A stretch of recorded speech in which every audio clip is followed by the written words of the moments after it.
I like school so much, but nobody to support me. If these people provide for us good education here, we shall be good in future. Being a girl doesn't matter for me.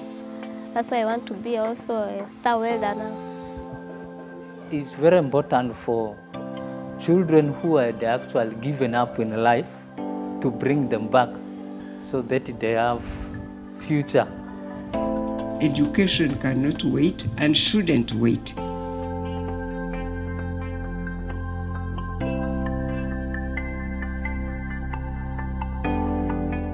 Uganda hosts the largest number of refugees in Africa and is one of the top refugee hosting countries in the world, with over 1.4 million refugees from Southern Sudan, the Democratic Republic of Congo, Burundi, and Somalia.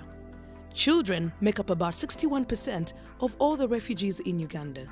These children have the right to education, a right enshrined in the 1948 Universal Declaration of Human Rights. Education protects, enlightens, and empowers.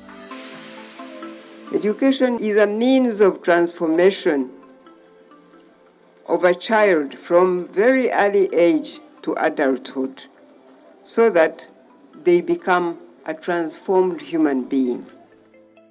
The reality on the ground, however, is that the majority of refugee children in Uganda, as well as many of those in the host communities, do not have access to education.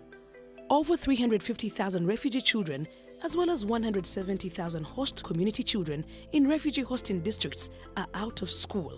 This is partly due to the fact that there are not enough schools to cater for the large numbers of children, both refugees as well as the Ugandans living within and around the settlements, who are commonly known as host communities. For those children who manage to go to school, many face challenges that make the attainment of education an uphill task.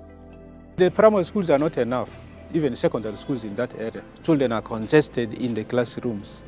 We have inadequate teachers to cater for that high enrollment. And even the sanitation, latrine stances in the schools, the ratio is still high. Most of these children, when they come to school, they most of the time stay hungry the whole day.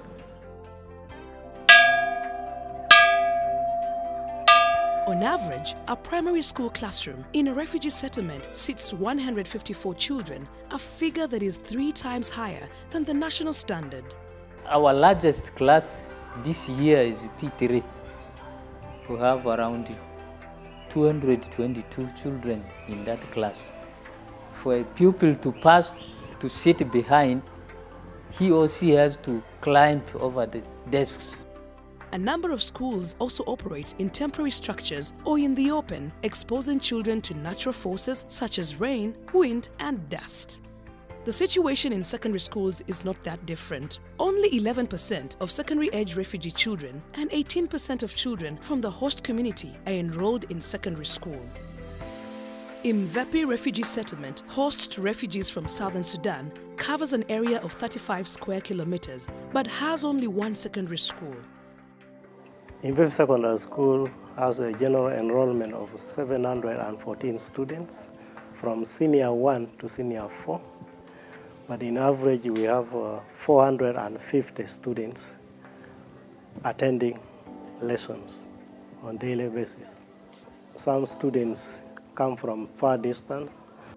It will take me long in order to reach here, 2-3 hours. I will wake up at 6, reaching here at 9, while students have entered, you learn now through the window because the spaces are few in the classroom. The continuous state of war in the refugee countries has made many children drop out of school, some of whom feel too old to join the formal education system. For these, development partners, working in partnership with the government of Uganda, have introduced the Accelerated Education Program, which uses a condensed curriculum to enable such youth cover 2 to 3 years of school learning in 1 year, to enable them be reintegrated in the formal education system or join vocational skills training centers. There's so many youths from the refugees who are so idle and doing nothing, and yet they could be able to do something for themselves. So our idea is that if we train the youth, they will have employable skills, or they can start their own businesses. My plan is to open my own workshop, and I make my things in my workshop so that also I earn a lot of money. We've produced over 270 youth, both of the refugees and the host communities, and most of them have got employment. The challenge is that we have an overwhelming demand for the training, but we don't have enough resources to handle all the youth. The challenges in providing education to refugee and host community children notwithstanding, the government of Uganda, United Nations agencies and development partners have played a key role in attempting to increase access to education for refugee and host community children. We have developed the education response plan, costed at United States dollars 390 million, being the total required to implement this plan over the 3.5-year period. The plan was developed to achieve 3 objectives. 1. Improved equitable access to learning opportunities. 2. Improved delivery of quality education services and training. 3. Strengthened systems for effective delivery. It is our primary responsibility to ensure that we facilitate access to education for all people in this country. We look at education as an equalizer. It's through education that hope can be restored to people who are otherwise hopeless as a result of the circumstances that they find themselves in.